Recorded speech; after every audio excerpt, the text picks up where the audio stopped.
Il était mauvais. C'était un psychopathe et il terrorisait tout le monde. Joey Gallo était guidé par la haine et la soif de pouvoir. Il aimait faire croire aux gens qu'il était cinglé. Joey aimait être sous les feux des projecteurs. Vous avez bien un père et une mère. Je préfère m'abstenir de répondre car j'ai le sentiment profond que ma réponse pourrait me porter préjudice. Pour Joey, peu importait qui dirigeait l'organisation. Il ne voulait pas de patron, il voulait être le patron. Joey Gallo s'est toujours dit que quitte à mourir, autant mourir sous le feu des balles.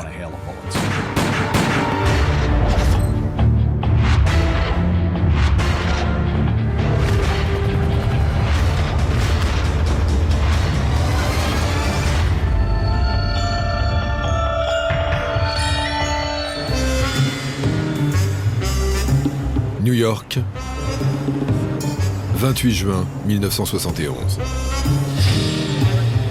À Columbus Circle, à la lisière de Central Park, une joyeuse foule s'est rassemblée pour une sorte de fête nationale. Il s'agit en fait du mouvement de la Ligue italo-américaine des droits civiques.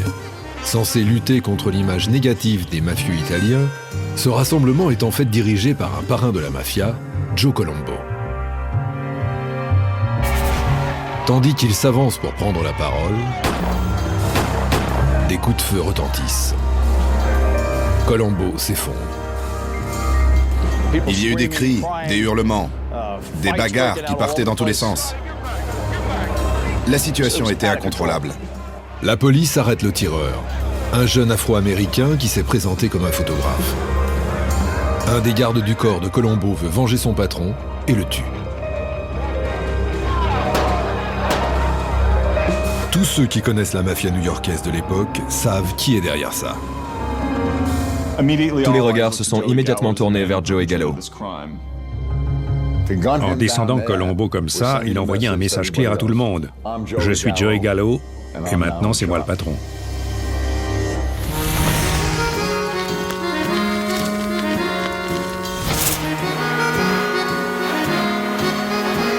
Brooklyn, 1929. Joey Gallo naît à une époque sombre, dans un quartier difficile de New York. Dès son plus jeune âge, Joey est indépendant, voire même rebelle. Il déteste ses cheveux blonds et frisés, et à 4 ans, il décide d'y remédier. Le petit Joey Gallo emprunte le rasoir de son père et coupe toutes ses boucles. Cette détermination ne le quittera jamais. Joey était rebelle. Il était contre l'ordre établi. Pendant la Grande Dépression, Red Hook, à Brooklyn, est l'un des quartiers les plus sinistres de New York. Ce quartier baigne dans la grisaille. Il s'étend jusqu'au Gowanus Canal, qui, à l'époque de l'enfance de Joey, recevait toutes les déjections humaines, les ordures. Et Joey, comme beaucoup de ses camarades, s'y est sûrement baigné. Le père de Joey, Umberto Gallo, est un trafiquant raté, un escroc à la petite semaine. Mais il a de grands projets pour ses 3 fils. D'après une source du FBI, le père Gallo a éduqué ses fils comme de futurs truands et tueurs. Les garçons apprennent à se débrouiller dans la vie, quitte à éliminer la concurrence par tous les moyens.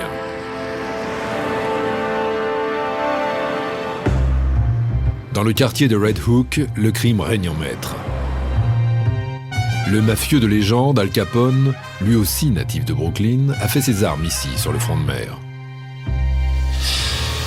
Mais c'est Albert Anastasia, originaire de Red Hook même, qui inspire les frères Gallo. Anastasia était à la tête de Murder Incorporated, l'impitoyable bras armé de la mafia. Quand on est élevé dans l'optique d'intégrer la mafia, Albert Anastasia est certainement le modèle à suivre. Alors comment ressembler à Anastasia? En commençant par faire le sale boulot de la mafia. À l'adolescence, Joey fait sa première incursion dans le monde du crime. Il devient avec son frère Larry, recouvreur de dettes de jeu et homme de main pour la famille Profaci. Sa mission est simple, collecter de l'argent chez les joueurs de Red Hook qui ont contracté une dette auprès des Profaci. S'ils refusent de payer, Joey les frappe sans scrupule. Adolescent, Joey the Blonde n'est pas grand pour un homme de main. Il mesure 1,67 m pour 65 kg. Mais ce qui lui manque en centimètres, il le compense en agressivité. Il cognait les gens avec une grande férocité. C'était un psychopathe. Il avait de la haine dans le regard. Ses victimes étaient prises de court, parce qu'il n'était pas grand, mais il frappait avec une violence extrême. Joey apprend son métier de mafieux sur le tas et grimpe rapidement les échelons. Il commence à travailler pour les usuriers et dans le racket à la protection. À l'époque, on se formait aux côtés d'un truand qui avait son propre territoire. Il vous disait « Ce type ne me paie rien pour sa protection. Va t'occuper de son cas. » Tandis qu'il essaie de se faire un nom comme homme de main, Joey s'inspire autant des gangsters du grand écran que de ceux de Red Hook. Il était fan de films de série B. Il adorait voir des petites frappes à l'écran jouées par Jimmy Cagney, par exemple. Mais il avait une préférence pour le personnage de Tommy Udo, incarné par Richard Widmark. Tommy Udo est un gangster violent et psychopathe dans le film Le Carrefour de la Mort, sorti en 1947. En voyant le film à la fin de son adolescence, Joey se dit qu'il peut être ce personnage dans la vie. Tommy Udo ressemble beaucoup à Joey. Quand il l'a vu à l'écran, il s'est dit « Je peux être comme lui ». Il s'est donc mis à cultiver ce personnage de cinglé pour faire peur à ses victimes. Joey commence à s'habiller comme le personnage de Widmark. Costume sombre, chemise sombre et cravate blanche. Et quand, en 1950, il se fait arrêter pour une affaire de cambriolage à 2 mois de ses 21 ans, il en profite pour rôder son personnage de Crazy Joe. Lors de la lecture de son acte d'accusation, il semble si indifférent que le juge pense qu'il a un problème. Le juge a regardé ce gamin et il s'est demandé s'il avait les facultés mentales pour comprendre ce qui lui était reproché. Joey a donc été envoyé dans l'unité psy de la prison de Kings County. Et c'est là que son surnom de Crazy Joe lui est venu. Joey dupe les psychologues pendant un temps, mais finit par plaider coupable de violation de domicile. Son surnom lui est resté. Joey se sert de sa réputation de fou, ainsi que de ses frères Larry et Albert, pour asseoir son rôle d'homme de main violent. Les galops de Red Hook attirent vite l'attention du parrain, Joseph Profaci. De petit homme de main qui bouscule les mauvais payeurs, il est devenu tueur à gages capable d'éliminer les gêneurs. Personne ne sait quand Joey Gallo a tué pour la première fois. Mais d'après la police, il aurait commis au moins 15 assassinats dans les années 50 au nom de la famille Profaci. En octobre 1957, une affaire très médiatisée permet à Joey de se faire connaître auprès des grands. La victime, Albert Anastasia, le chef de Murder Incorporated. Albert Anastasia est entré chez le barbier de Park Sheridan. Joe, le barbier, a placé le coupe-chou à hauteur de sa joue. Et là, 2 gangsters ont débarqué, avec des chapeaux et des bandanas sur le visage. Ils ont ouvert le feu, ils ont littéralement projeté Anastasia hors de sa chaise. Les tueurs tirent 10 balles dans le corps d'Anastasia avant de quitter les lieux. La police ne parvient pas à relier les frères Gallo à ce meurtre, mais la rumeur le leur attribue. Joey accepte volontiers cette responsabilité et exige qu'on les surnomme, lui et 4 de ses comparses de Red Hook, le quintet du barbier. Ils se délectaient de cette rumeur. Ce sont les Gallo. Ce sont eux qui ont descendu Albert Anastasia. Ils n'allaient pas la contredire. Joey Gallo a fait son chemin depuis les vols à la petite semaine de Red Hook. C'est désormais un exécuteur des basses œuvres de la mafia. Mais ce rôle ne le satisfait pas pleinement. Il lorgne le fauteuil de Joe Profaci. Joey voulait être calife à la place du calife. Il ne voulait recevoir d'ordre de personne.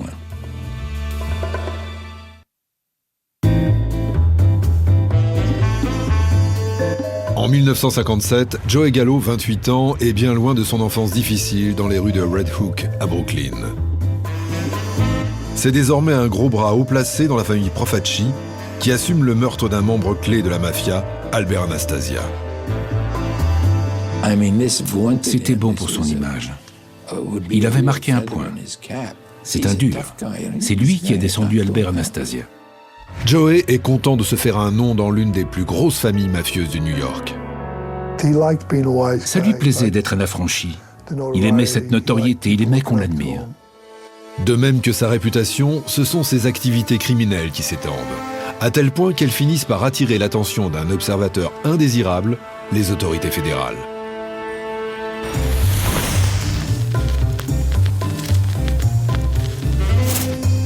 Joey et son frère Larry se sont fait la main sur de petits rackets sans envergure à Red Hook. Du recouvrement, de la protection forcée sur les commerçants du coin, de l'usure. À la fin des années 50, ils sont à la tête d'une petite affaire prospère et légale en apparence, la Direct Vending Machine Company.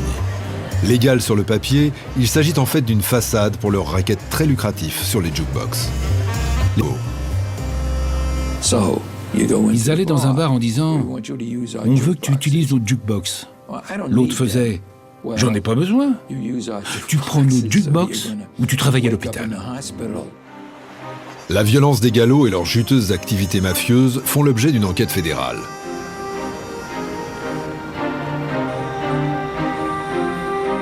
En février 1959, une commission sénatoriale entame des auditions portant sur l'omniprésence de la mafia dans des secteurs d'activité tels que la collecte d'ordures, les distributeurs automatiques et les jukebox.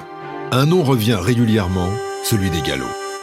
Le sénateur John McClellan, son premier conseiller Robert Kennedy et son frère John F. Kennedy, alors sénateur, citent les galops à comparaître. Lors de sa première rencontre avec Robert Kennedy, Joey fait le mariole. Joey est entré dans le bureau de Robert Kennedy, il a dit « Sympa la moquette, gars. On pourrait y faire un craps. » Joey était habillé comme un gangster de série B, d'après ce qu'a dit Robert Kennedy. Kennedy est à la fois dégoûté et fasciné par Joey Gallo.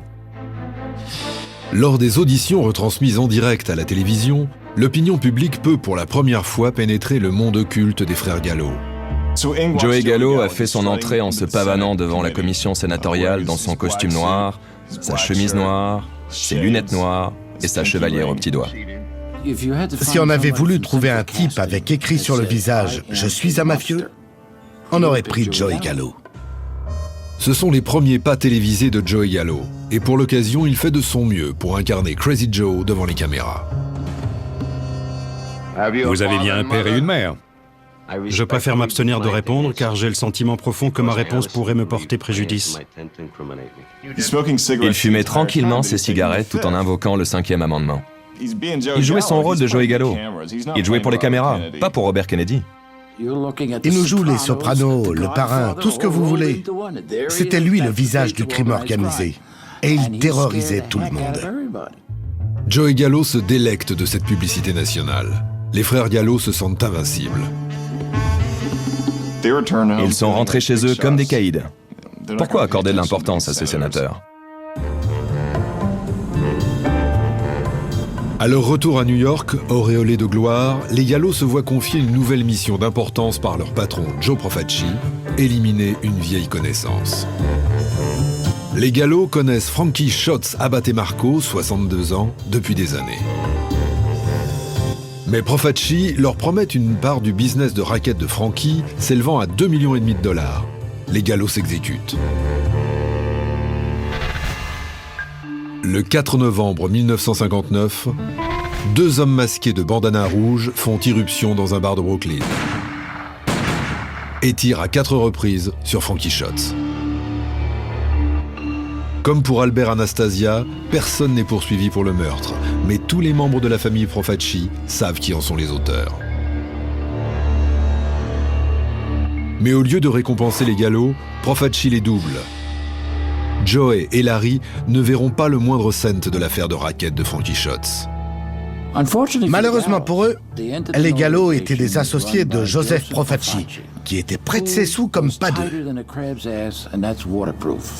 Il était extrêmement radin. Et il n'avait aucune intention de remercier les Gallo pour le petit service rendu. Joey Gallo est hors de lui, et il n'est pas le seul au sein du clan Profaci. Ils trouvaient qu'ils étaient traités comme des moins que rien. Le boss n'avait pas tenu parole. Ils méritaient leur argent. Et ça les a mis en colère. Les soldats de Profaci ont toujours travaillé pour un salaire de misère.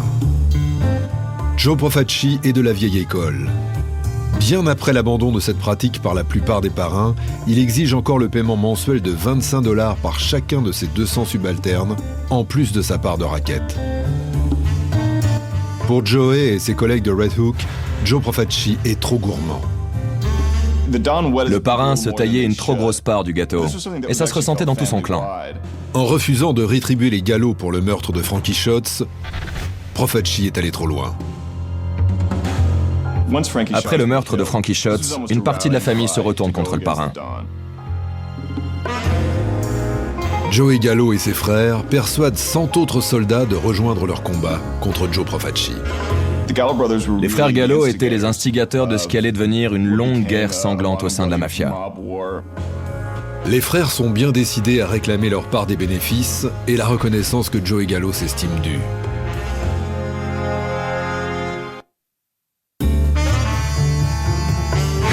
En 1960, Joey Gallo n'est plus un simple soldat de la mafia new-yorkaise. Il gère des rackets et exécute des contrats pour les gros bonnets.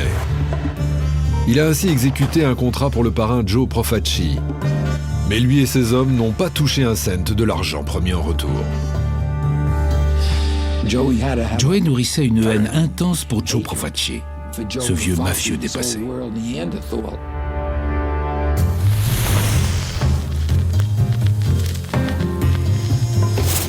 À 31 ans, Joey Gallo se bat pour s'imposer dans les rues de Brooklyn.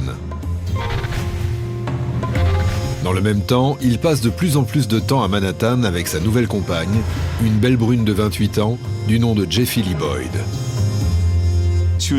Elle a été un temps danseuse à Vegas. Elle a fait pas mal de petits boulots. Elle fréquentait les boîtes de jazz. Elle avait un passé très bohème. Jeffy vit à Greenwich Village. Elle fait découvrir à Joey un autre aspect de New York.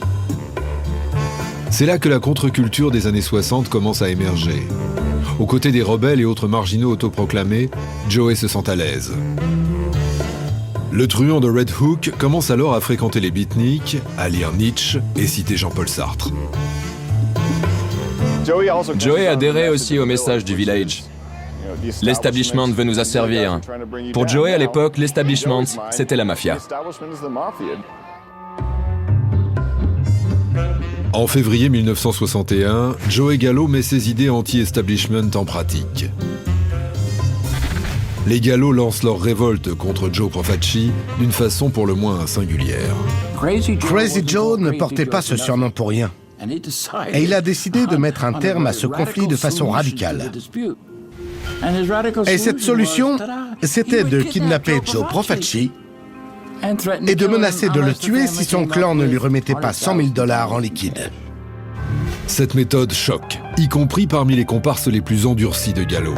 On ne séquestre pas un parrain de la mafia, ce qu'était Profaci, en échange d'une rançon. Ça ne se fait pas. Profaci n'est pas le seul visé par ce kidnapping. Ils ont envoyé des limousines dans tout Brooklyn Sud pour récupérer le parrain et son frère. C'était les numéros 1 et 2 du clan Profaci. Mais les choses ne se déroulent pas comme prévu. Les Gallo enlèvent effectivement les 4 meilleurs sbires de Profaci, parmi lesquels son frère, avant de les détenir dans des hôtels de Manhattan sous bonne garde. Mais ils n'ont pas Profaci lui-même. Quand la limousine est arrivée pour prendre le parrain, il n'y avait personne. Il était introuvable. C'était une catastrophe. La moindre des choses quand on veut se rebeller contre le parrain, eh bien c'est de s'en prendre directement au parrain. Prévenu de ce qui se tramait, le parrain s'est fait admettre dans un hôpital de Floride pour sa sécurité. Sans le parrain, Joey veut faire monter les enchères. Il menace de tuer un des otages pour montrer qui a le pouvoir, avant de réclamer $100 000 à Profaci contre la libération des autres. Larry Gallo en dissuade son frère. Joe Profaci accepte de discuter d'une éventuelle augmentation des profits des Gallo sur le commerce de la mafia. En échange, les frères Gallo relâchent les captifs. Joey profite de la trêve. Le 6 avril 1961, il épouse Jeffy Lee Boyd lors d'une cérémonie toute simple à l'hôtel de ville. Il est alors âgé de 32 ans. Le couple s'installe dans un appartement de Greenwich Village. Il occupait un appartement de la 8e rue avec sa femme Jeffy. Cet appartement regorgeait de livres et de disques. Quand Joey n'y était pas, il descendait dans une librairie de la 8e, repère de tous les gens de lettres de l'époque. Pour Joey, c'était comme un refuge. Il lisait beaucoup, il adorait Hemingway. Il se voulait raffiné, il s'exprimait bien. C'était pas la petite crapule type du milieu. Mais le calme sera de courte durée dans la vie de Joey. Profaci n'a aucune intention d'honorer la parole donnée au galop. Il veut se venger. À la mi-août 1961, Joseph Gioeli, dit Joe Gelly, le garde du corps des galops, se rend à Sheepshead Bay. Il part pêcher avec des amis. Gelly est monté sur ce bateau et il n'est jamais revenu. Quelques jours plus tard, une voiture s'est arrêtée dans le restaurant de famille des galops. Quelqu'un a jeté un paquet contenant les vêtements de Joe Gelly. Et parmi ces vêtements, un poisson mort. Le message est clair. Joe Gelly repose avec les poissons et c'est signé Joe Profaci. Puis, le 20 août, Profaci s'en prend au frère de Joey.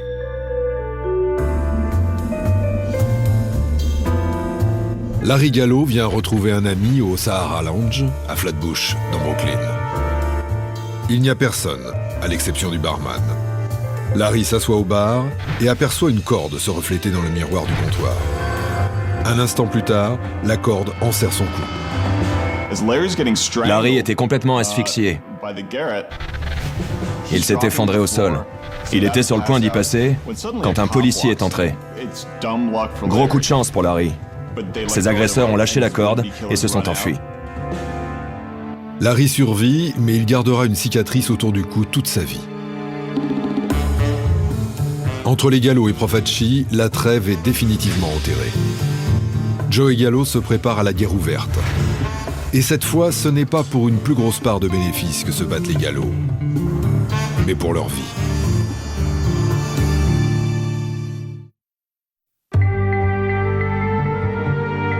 En septembre 1961, le mafieux new-yorkais Joey Gallo a fait sécession de la famille Profaci, où il occupait des fonctions importantes.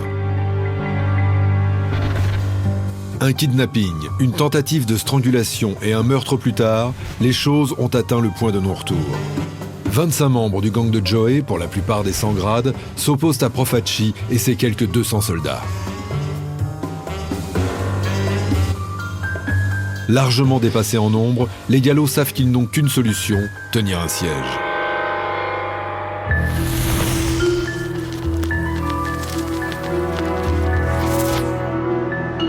Joey Gallo et ses hommes se barricadent alors dans leur quartier général de President Street à Red Hook. En fait, les frères Gallo ont préparé leur immeuble pour la guerre. C'était un bâtiment en apparence comme les autres. Mais ils ont mis du grillage derrière toutes les fenêtres pour éviter que les grenades lancées par l'ennemi ne puissent rentrer. Le clan Gallo recouvre aussi les sols de matelas. Tout le monde pense que l'expression « sortir les matelas », autrement dit « entrer en guerre », date de la création de la mafia, alors qu'en fait c'est aux frères Gallo qu'on la doit. Lors de cette guerre contre la mafia, ils dormaient tous sur des matelas, d'où l'expression. Dans cet immeuble, ils disposent également d'un impressionnant arsenal. Toutes sortes de fusils restent à portée de main, tandis que d'autres armes illégales sont cachées sous le toit et dans d'autres recoins secrets. Tant qu'ils restaient groupés, ils étaient en sécurité. Mais dès qu'ils quittaient President Street, pour aller dans un bar, par exemple, à Brooklyn, ils se faisaient descendre. L'histoire du petit poucet Gallo contre l'ogre Profaci est du pain béni pour les tabloïds et la télévision new-yorkais. Et Joey se prête volontiers au jeu. Les 5 familles n'étaient évidemment pas clientes de toute l'attention que leur valait la médiatisation des frères Gallo. Ça ne faisait que pousser encore davantage Joseph Profaci à se débarrasser d'eux. Il s'est juré qu'un jour, Joey Gallo allait payer pour tout ça. Mais Joey s'en fiche. Tandis que ses hommes dorment sur des matelas à President Street, la nuit il s'évade de cette guerre des gangs pour aller retrouver sa femme, Jeffy, à Greenwich Village. Joey n'avait pas l'intention de laisser une guerre des gangs l'empêcher de faire ce qu'il voulait. C'est une des raisons pour lesquelles on l'appelait Crazy Joe. Il s'en fichait. Il défiait tout le monde. Joey Gallo, comme la plupart des mafieux, vivait au jour le jour. C'était le genre à dire « Si je suis encore là demain, c'est tout bénef. Qui sait ce qui peut se passer ?» Mais les Gallo paient un lourd tribut à cette guerre. Fin 1961, 4 membres du clan seront tués, 3 autres blessés. Pire, en se retranchant ainsi dans leur forteresse, ils se retirent également des affaires. Ils sont presque à sec et doivent même de l'argent à un patron de stand de hot-dog à Red Hook. En novembre de cette année-là, la chance va encore un peu plus abandonner le rebelle. C'est un certain Teddy Moss qui causera la perte de Joey. C'était un encaisseur du quartier des Fourreurs à Manhattan. En plus de cette affaire, Moss possède quelques bars. À court d'argent, Joey réclame une part du business de Moss. Joey Gallo a décidé de racketter ce type en se disant « Si je n'arrive pas à obliger ce gars à me filer son argent, je suis pas Joey Gallo. » Il a vraiment jeté son dévolu sur Teddy, qui d'ailleurs n'était pas un gros poisson. Teddy n'est peut-être pas un gros poisson, mais il n'a pas l'intention de frayer avec Crazy Joe Gallo. Il se rend immédiatement chez le procureur de Manhattan. Des policiers en couverture surprennent alors des conversations compromettantes entre Joey et Teddy dans un café de Little Italy. Joey l'avait déjà bousculé. Ça faisait aucun doute.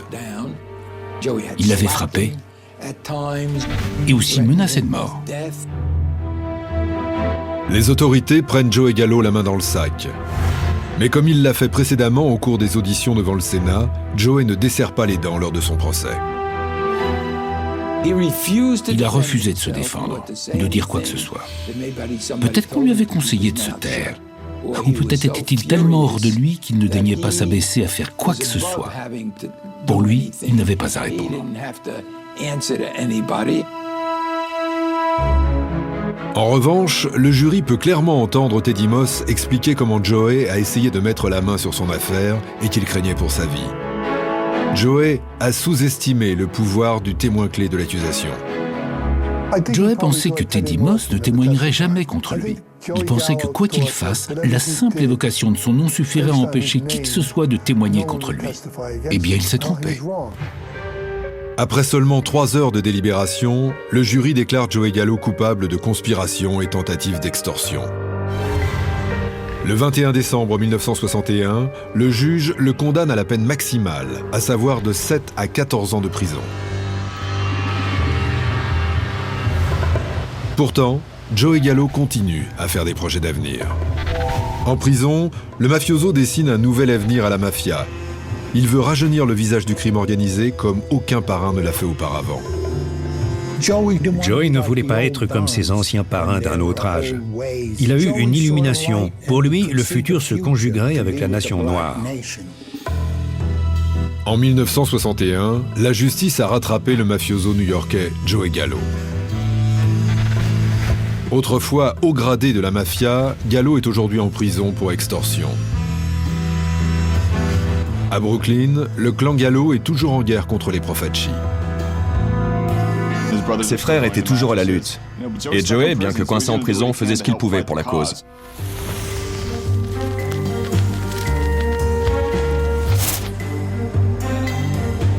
Suite à son incarcération, Joey entame un processus d'enrichissement personnel. Épris de lecture, il peut ainsi dévorer plusieurs livres par jour, de Machiavel à Albert Camus. Au bout de 6 mois derrière les barreaux, les nouvelles de l'extérieur sont bonnes. Son ennemi juré, le parrain Joe Profaci, est mort d'un cancer. Mais le clan Gallo ne parvient toujours pas à remporter sa guerre contre la famille Profaci. En 1963, le bilan est d'ailleurs très lourd. 4 soldats des Gallo sont morts.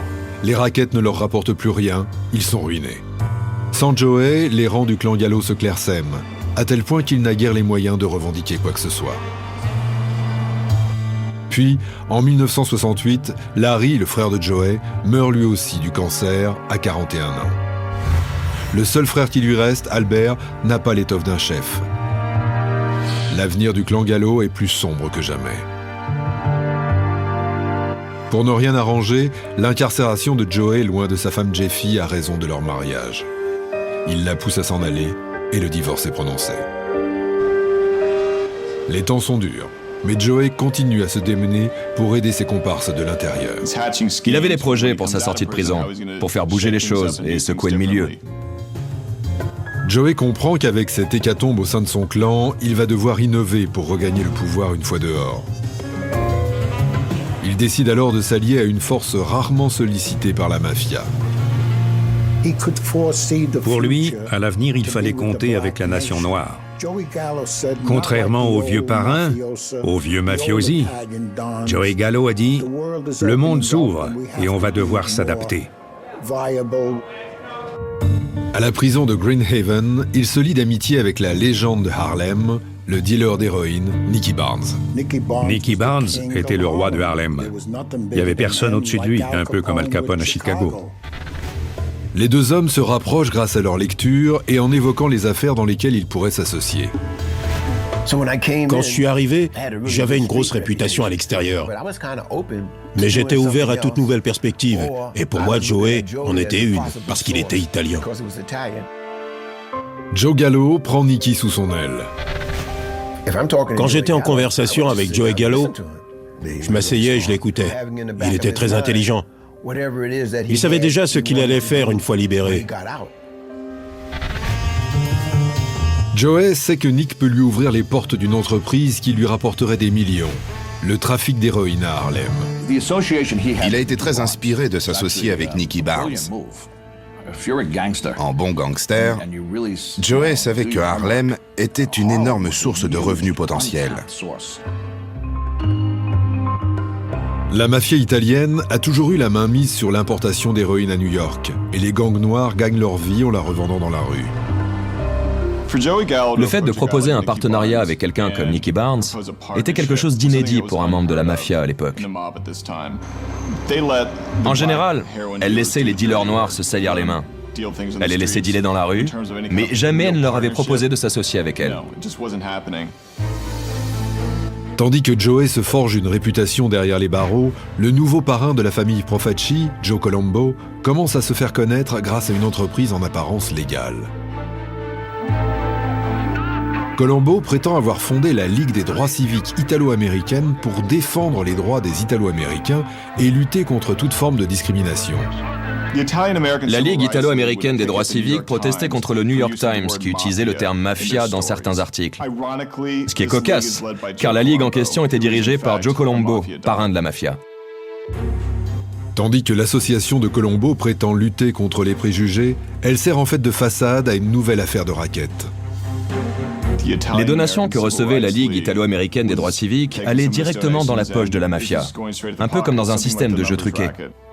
Pour augmenter ses gains, Colombo demande également à ses hommes de bousculer les commerçants d'origine italienne pour les forcer à adhérer à la Ligue. Si les commerçants ne mettaient pas la cocarde de la Ligue italo-américaine des droits civiques dans leur vitrine, leur devanture était saccagée.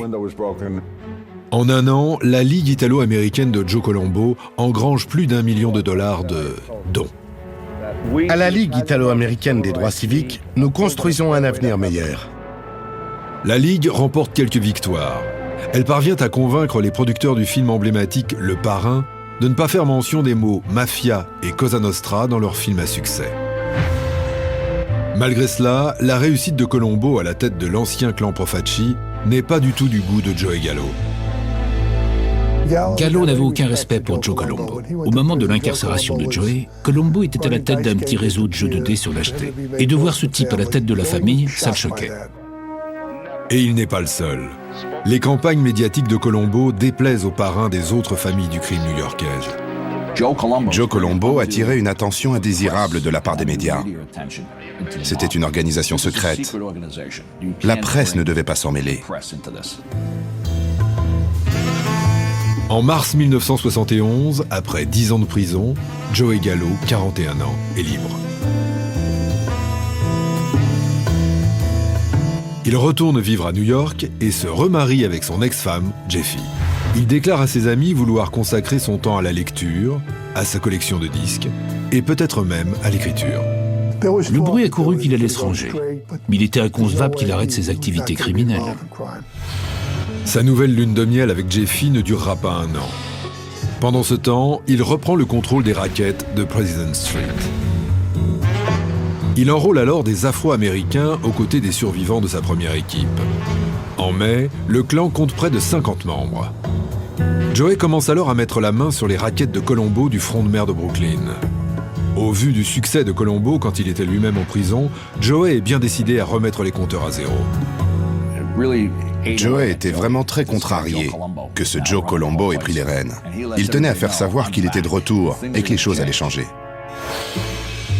Joey va directement voir Colombo pour lui réclamer 100 000 $, une somme qu'il estime lui revenir de droit depuis bien longtemps pour son investissement financier auprès de la famille depuis toutes ces années. Colombo refuse, mais lui propose 1000 malheureux $ pour organiser une fête de retrouvailles. Cette offre de 1000 $ est un véritable affront de la part de Colombo. C'est un manque total de respect. Pendant plus de 10 ans, Joey a dû se contenter d'obéir d'abord à Profaci et maintenant à Colombo. Qu'importe les risques, il est désormais bien décidé à réclamer le respect qui lui est dû. Joe Profaci ou Joe Colombo, peu importe. C'était un chef. Joey ne voulait plus de patron, il voulait être le patron. Donc, quel que soit le boss, il était décidé à le déboulonner.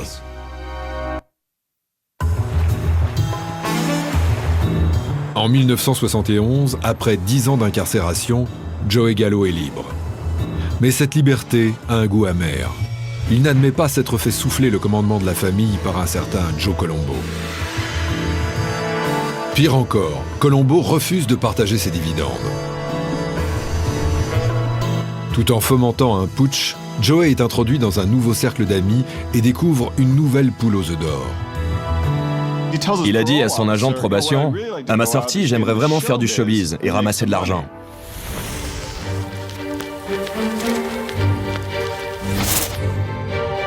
Pendant que Joey était en prison, le livre de Mario Puzo, Le Parrain, est resté en haut de la liste des best-sellers du New York Times pendant 1 an.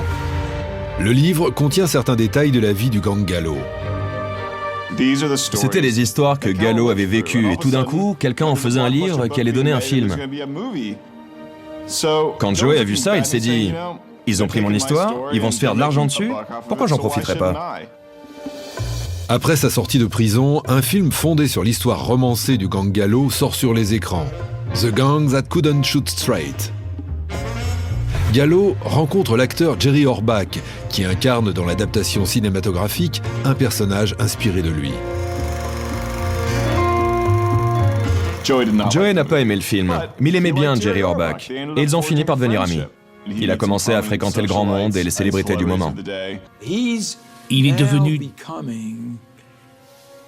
Joey Gallo, la figure new-yorkaise. Il était comme un personnage de Guys and Dolls, le gentil mafieux. Mais Joey Gallo mène une double vie.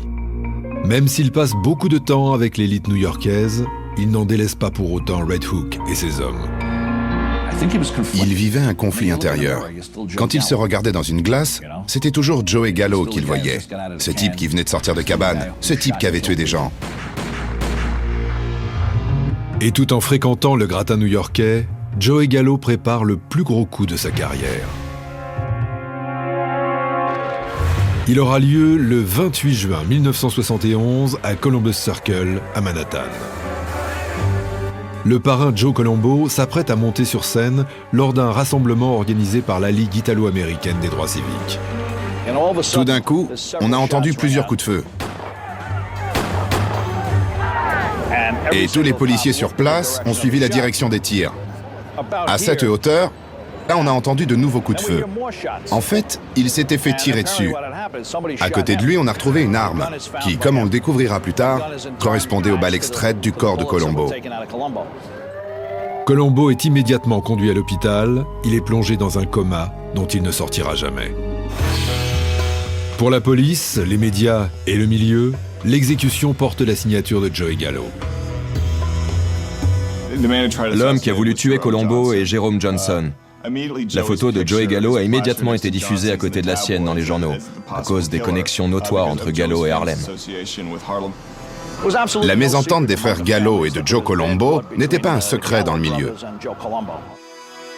Joey dément farouchement toute implication dans ce meurtre. Mais une telle exécution publique ne signifie qu'une seule chose. En descendant Colombo comme ça, il envoyait un message clair à tout le monde. Je suis Joey Gallo et maintenant c'est moi le patron. La famille Colombo est hors d'elle. La famille Colombo et son tribunal fantoche accusent Joey Gallo. Il n'y avait pas d'ordre spécifique. C'était un contrat ouvert. Tout le monde pouvait descendre Joey Gallo et s'en trouver récompensé. Même si sa tête est ouvertement mise à prix, Joey continue à vivre librement et fréquenter l'élite new-yorkaise. Il signe même un contrat d'édition avec la femme de Jerry Orbach, Martha. Il a commencé à fréquenter le cercle littéraire. Vous donnez une soirée littéraire? Invitez Joey Gallo. Génial! Je vais pouvoir discuter avec un vrai gangster autour de petits fours. Et Joey s'est prêté au jeu avec délectation. Il avait un contrat sur sa tête alors qu'il faisait des mondanités dans la bonne société new-yorkaise. C'est quand même fou. Il semble avoir tous oublié que c'était un gangster et qu'il avait sûrement tué des gens. Dans le nouveau cercle d'amis de Joey, on retrouve notamment l'actrice Joan Hackett et l'auteur de théâtre Neil Simon. Joey fréquente tous les lieux à la mode de Manhattan, parmi lesquels Elaine's, dans l'Upper East Side, où les stars telles que Woody Allen et Gay Talese aiment à se retrouver. Joe rencontre alors une nouvelle jeune femme, hygiéniste dentaire, Sina Essary. Après seulement 6 mois d'une cour effrénée, Joey l'épouse. Les Orbach hébergent la cérémonie chez eux et le comédien David Steinberg est témoin du mariage. Il était prisonnier entre deux mondes. D'un côté, il y avait toujours un contrat sur sa tête, et de l'autre, il fricotait avec le monde littéraire. Il avait un contrat d'édition sur le feu, peut-être aussi un film. Il vivait dans 2 mondes parallèles, qui ne se mélangeaient pas. Le 6 avril 1972, Joey fête ses 43 ans au célèbre Copacabana Club. Il s'y rend avec 5 autres personnes, parmi lesquelles sa récente épouse Sina et sa sœur Carmela. Sa présence au Copacabana Club fait jaser. Joey Gallo ne craint personne.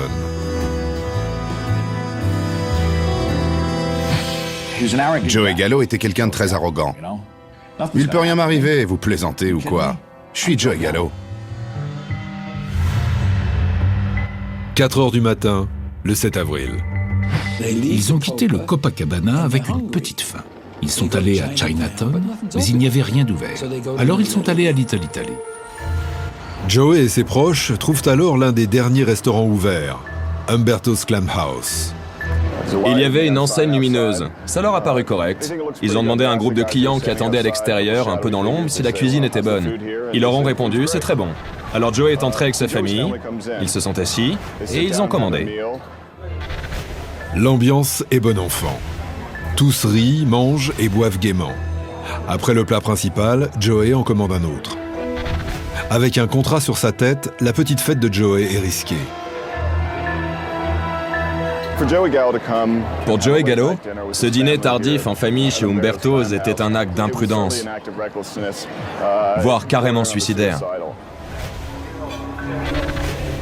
La petite bande en est à sa 2e tournée de salade de fruits de mer quand 2 hommes surgissent dans le restaurant par la porte de service et ouvrent le feu. Tout le monde se met à couvert. D'après la légende, Joey aurait renversé la table en bois massif pour protéger sa famille. Joey se précipite vers la sortie la plus proche. Il est presque hors de portée quand un nouveau coup de feu claque et l'atteint dans le dos. Il a titubé dehors avant de tomber au coin de Hester et Mulberry. Quelques minutes plus tard, la police arrive sur place. Je me suis garé là. Il y avait beaucoup d'agitation, de gens qui criaient. Je suis allé voir si je pouvais porter assistance à qui que ce soit, et c'est là que j'ai vu Joey Gallo. Il était étendu là, sur le trottoir. Joey était à terre. Sa femme en pleure à ses côtés. Les 2 tireurs ont sauté dans leur voiture avant de fuir à toute vitesse. C'est dans les films qu'on voit ça. Si la vie de Joey Gallo ressemble à un film hollywoodien, quelle meilleure fin que celle-là. Joey Gallo s'est toujours dit que quitte à mourir, autant mourir sous le feu des balles. J'ai l'impression que c'est la mort que Joey a recherchée toute sa vie. On ne prend pas comme modèle un type comme Tommy Udo ou d'autres gros durs du cinéma hollywoodien comme ça. On finit forcément sous le feu des balles. Je trouve que c'est la fin idéale pour Joey.